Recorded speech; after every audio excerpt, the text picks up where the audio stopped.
Hey guys, what's up? Today we're talking about this cool vintage Trebark set that I got at a thrift store for like $20. So today I'm going to start off with a brief history about Trebark. So in the 1970s, Jim Crumley, the inventor of the Trebark camouflage, started experimenting with like dyeing his Dickies brown and all these colors and stuff, and he realized that didn't really work. So he saw trees and the tree bark, and he was just like, hey, it might make a good camouflage pattern. So around 1980, Jim Crumley made the Trebark brand and made it the first original Trebark camo. And then after that, Toxie Haas, or I think that's how you pronounce his name, Toxie Haas or something like that. In 1986, he founded, I think, Mossy Oak, and then the same year, Bill Jordan founded a Realtree, which kind of makes it a bit confusing, and they became big players in the camouflage game, making their own kind of patterns that kind of look like tree bark. But Jim Crumley was the first ever inventor of like a hunting camouflage, because before that, a lot of people wore plaid jeans, low class kind of hunter type, or even maybe wore like some Vietnam surplus or like military clothing, maybe even olive drab. So this was kind of like the first ever commercial camouflage pattern that was meant for hunters and for a camouflage option to hunt. So then it kind of gets confusing, because not only did you have Mossy Oak and Realtree founded in the same year that made kind of similar patterns, they all gets mixed up, is that in 2000, Jim Crumley actually sold the rights of Trebark, I think, to Mossy Oak, and so now this is actually a Mossy Oak pattern. So people who maybe have been born after 2000 and they see like Trebark and it's like Mossy Oak branded might think that Trebark is Mossy Oak, but in fact Trebark was its own thing before Mossy Oak bought it in 2000.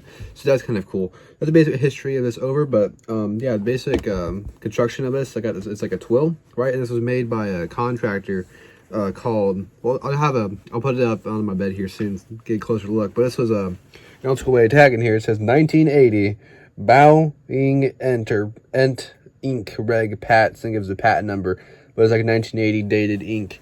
Has a tag, but it's been long since removed. But yeah, that's the basic history of it. Jim Crumley started this camouflage pattern, or made it in 1980, and then it wasn't until 2000 when Mossy Oak bought it, and it's still kind of discontinued today. It's kind of rarer. So yeah, that's the basic history of it. So now let's get looking at the garments on my bed. Alrighty, here guys, we have the Bowning Enterprises 1980 Trebark BDU-S garment here. It's what says 1980 Bowning Enterprises Incorporated, Reg Pats 266774 265775. Very, very nice. Kind of like an old school way of tagging things. Tag used to be there, but it's long since removed. I personally think that like this has to be like, of course it has to be vintage, but what I imagine it being is like, so maybe there was like a sports catalog and this was like listed, and I think Bowing Enterprises back then in the day was like a big like sporting goods like clothing manufacturer, and maybe if you saw this in the catalog, you could like put your order in and go get it. So yeah, pretty cool piece. But yeah, it's a pretty simple garment overall. There's not many thrills about it. There's no like hidden pockets or anything like that. It's just very, very similar to the US BDU, and I'll show you guys the similarities here soon. So the main similarities between it and the BDU is just the pocket layout. So you have these double stitch pockets, I might add. And this is like a 50-50, maybe a 50% cotton, 50% polyester twill here. And this with at least the other ones that I've seen on the internet, they're made like a 50-50 poly cotton twill. But you have a BDU style side front. So we got like a BDU style point collar. This is what BDU looks like. This is kind of like a type 1 kind of collar if you look at BDUs. Double stitch, very, very nice. But then you have the two front chest pockets. There's no pleats or anything. The BDU has pleats, but the layout and where they are is like the exact same as the US BDU at the time. So it's kind of like in a military cut, even though it's not military camouflage.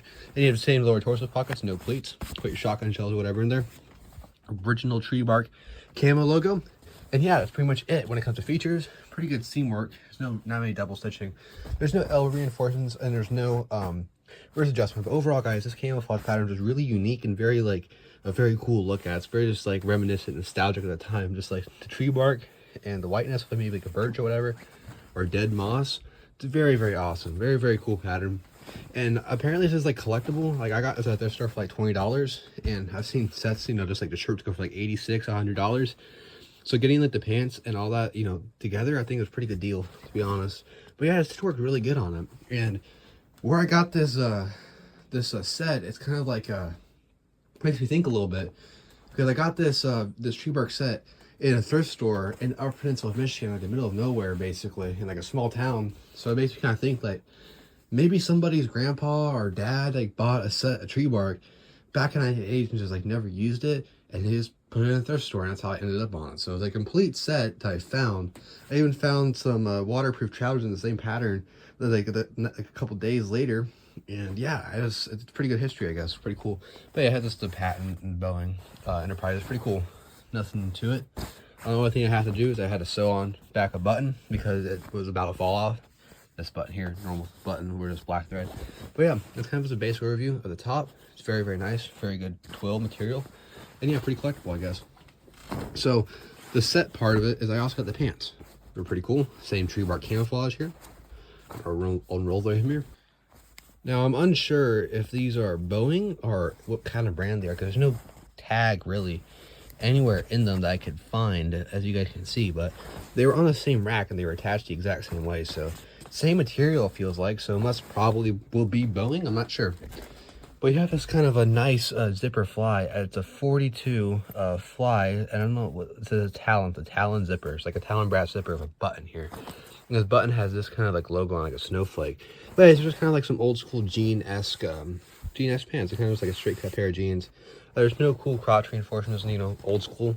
Pretty long, pretty lengthy. If I had to guess, like a 42-inch waist. But yeah, you have pretty shallow pockets here. Because back in the day, they didn't really think about phones, so you have kind of shallow pockets, double stitching all around. They're on the outside. Good sized 3-finger belt loops. On the back, same thing. You have 2 pockets. This is like a pair of jeans. Very, very nice. Kind of like almost like a Wrangler, because they kind of have this like seam here, just like a Wrangler jeans, where just like you have that space. So that's pretty cool. So you can access it maybe like when you're sitting or whatever. But yeah, no knee reinforcements and no what you would call it?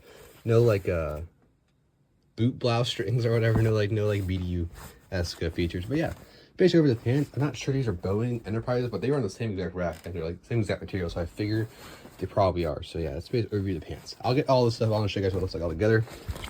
Then we have the pants. So like right here, like everything that I just showed you, like I got it for like less than like $20. Same thing with these.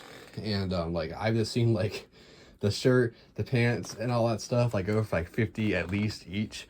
So like I don't even know. I'm probably never gonna sell it because it's kind of a cool like piece of hunting camouflage. I don't really have that much hunting camouflage. I have a lot of military surplus, but not a lot of hunting camouflage. That makes sense. So yeah, these are just some really old school pair of like rubber, like imagine like Gen Zero ECW CS, like kind of like rubber Gore-Tex pants, like not Gore-Tex, but it's kind of like rubber tarp material.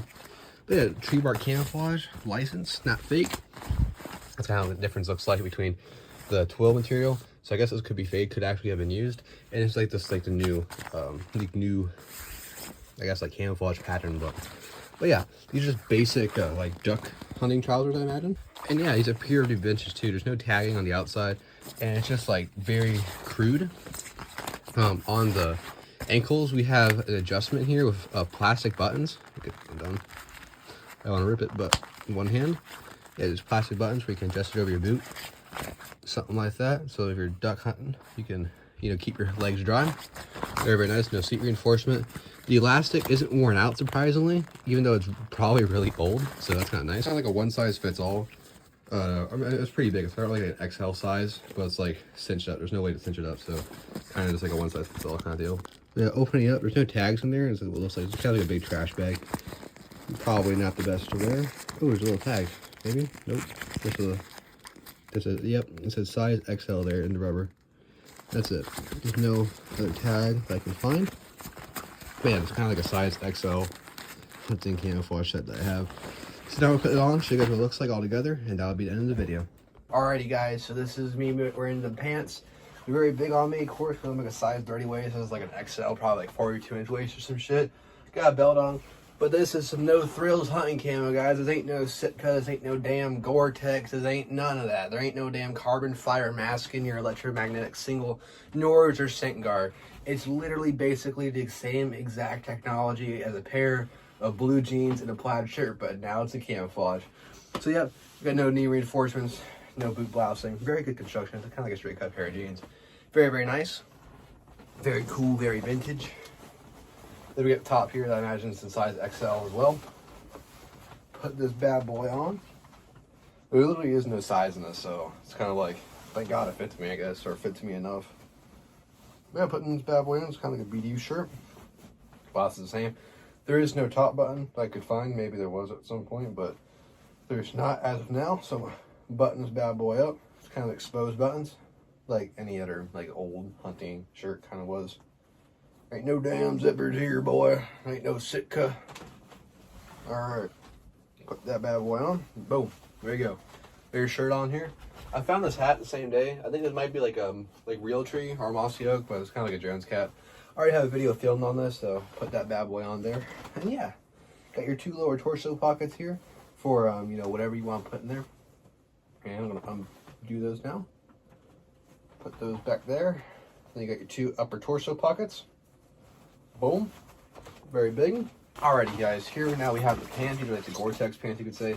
These are our fancy hunting technology pants with all the button snaps and waterproofness. I'm gonna slap that over me. So I'm wading through the grass or some shit. It's very wet turkey hunting. Put that bad boy on there. Gonna put it all the way up here because I can. Boom. Now, there are no pockets. Very, very sick. Now I'm waterproof, staying dry, staying great. Alright, I'm gonna put these off. Oh wait, it has the sign, the money that I paid for this. So this apparently was $6. $6 I got these for. Not bad. Kind of have that old surplus Camo, but they come back down pretty well, as you guys can see. Tack them down, so you could definitely like carry them like rolled up like this. I don't know, they made a Gore-Tex top, and you could probably even shove that in a cargo pocket, or you just have that like in a bag or something. If you're carrying a bag with you, a butt pack even if you're like hunting. So now I'll put on this old Alice gear. You know, old Alice gear is pretty popular to see around hunters. Pop it on here for my old vintage hunter look with my Jones cap and all this.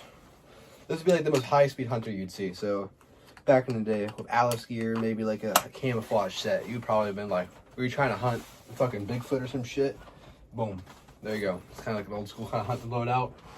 Any old school hunters that found their set that they used to use back in the day, you know, tell me your experiences with the Bowning Enterprises Trebark set. If you guys have any experience, any information about it, please share it. I would love to hear old school hunting stories about your old camouflage or whatever camouflage you guys used back then when you guys were hunting.